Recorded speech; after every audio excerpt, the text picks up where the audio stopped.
ایک خوبصورت گاؤں میں جو سرسبز پہاڑوں اور گھنے جنگلات کے درمیان واقع تھا، ایک نیک دل لڑکی رہتی تھی جس کا نام الارا تھا۔ وہ اپنے گاؤں میں سخاوت اور کہانیاں سنانے کی مہارت کے لیے مشہور تھی۔ ہر شام گاؤں والے اس کے ارد گرد جمع ہوتے تھے، اس کی نئی کہانیاں سننے کے لیے بےتاب تھے۔ ایک گرمیوں کی شام جب سورج افق کے نیچے ڈوب رہا تھا اور گاؤں پر سنہری روشنی بکھیر رہا تھا، الارا جنگل میں نئی کہانیوں کے لیے تحریک کی تلاش میں نکلی۔ وہ معمول سے زیادہ گہرائی میں چلی گئی۔ اس کی تجسس اسے جنگل کے ایک ایسے حصے میں لے گئی جو اس نے پہلے کبھی نہیں دیکھا تھا۔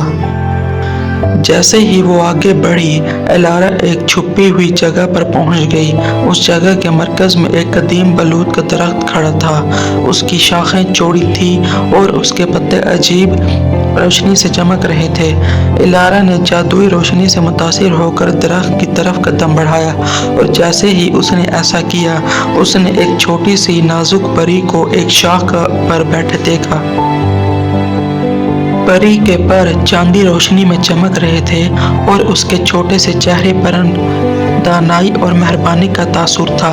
خوش آمدید الارا، پری نے ایک سرگوشی جیسی نرم آواز میں کہا۔ میں تمہیں طویل عرصے سے دیکھ رہی ہوں اور میں نے تمہارے دل کی نیکی دیکھی ہے۔ میں تمہیں ایک تحفہ دینا چاہتی ہوں۔ الارا حیران ہو گئی۔ میرے لیے تحفہ؟ اس نے حیرت سے پوچھا۔ پری نے سر ہلایا۔ ہاں، ایک تحفہ۔ یہ ایک کتاب ہے، لیکن یہ عام کتاب نہیں ہے۔ اس کتاب میں جو بھی کہانی تم لکھو گی وہ حقیقت بن جائے گی۔ الارا کی آنکھیں حیرت سے چمک اٹھیں۔ اس نے کتاب کو ہاتھ میں لیا۔ اس کا سرورق چاندی کی باریک مواد سے بنا ہوا تھا جو جادوئی چمک رہا تھا۔ شکریہ، اس نے سرگوشی کی۔ اس کا دل شکر گزاری سے بھر گیا۔ جادوئی کتاب ہاتھ میں لے کر الارا گاؤں کی طرف دوڑ پڑی۔ اپنے انکشاف کو شیئر کرنے کے لیے بے چین تھی۔ اس رات اس نے کتاب میں پہلی کہانی لکھی، ایک ایسی کہانی جس میں رنگ برنگے پھولوں کا میدان تھا۔ جیسے ہی اس نے آخری جملہ مکمل کیا، اس نے اپنے اندر توانائی کی لہریں محسوس کیں، اور جب اس نے اپنی کھڑکی سے باہر دیکھا تو اس نے بالکل ویسا ہی میدان دیکھا جو اس کے گھر کے باہر روشن اور جاندار تھا۔ الارا کے تحفے کی خبر تیزی سے پھیل گئی اور جلد ہی پڑوسی گاؤں کے لوگ اس کی کہانیاں سننے اور اس کے تخلیق کردہ عجائب کو دیکھنے کے لیے آنے لگے۔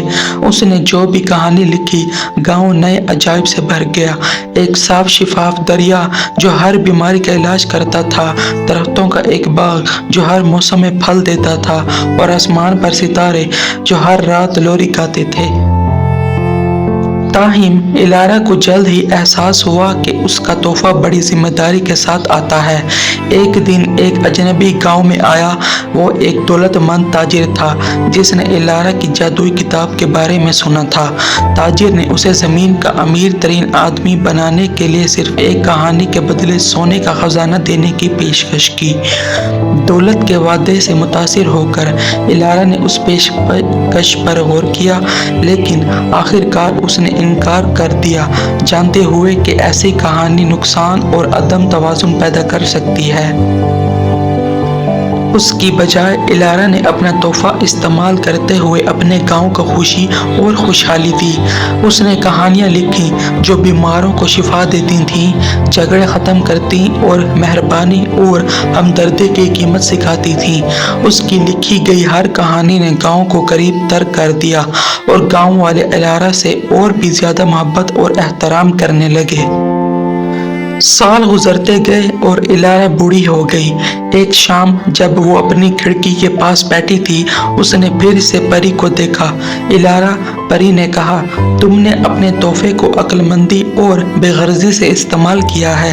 اب تمہیں آرام کرنے کا وقت آ گیا ہے۔ ایک ہلکی مسکراہٹ کے ساتھ الارا نے کتاب کو آخری بار بند کر دیا۔